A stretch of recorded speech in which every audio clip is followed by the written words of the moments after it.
Molt bon dia a totes i a tots.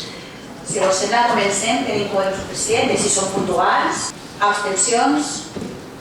Per unanimitat? A veure, el representant de Benifalló, Liliana. El punt número 4 seria també una dació de comptes, en aquest cas de resolucions de la presidència. També tenim la documentació, no sé si voleu fer alguna pregunta. Josep, és la paraula per explicar el pressupost del proper any.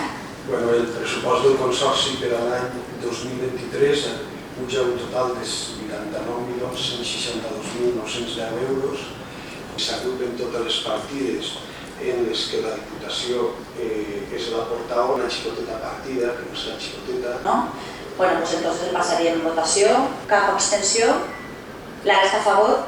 Molt bé, doncs moltíssimes gràcies.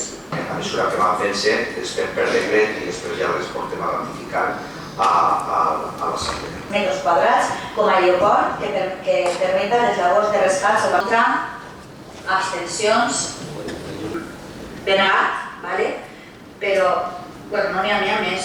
Ho podem fer tots a una, vull dir que no cal que donem compte un per un, teniu la documentació i així ja hauríem acabat punt, per si voleu fer algun prec o alguna pregunta a la propera assemblea i assistem per al que necessiteu. Moltes gràcies.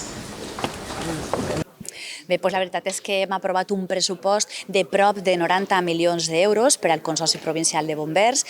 La veritat és que estem molt satisfets perquè és un pressupost que conté més de 5 milions d'inversions.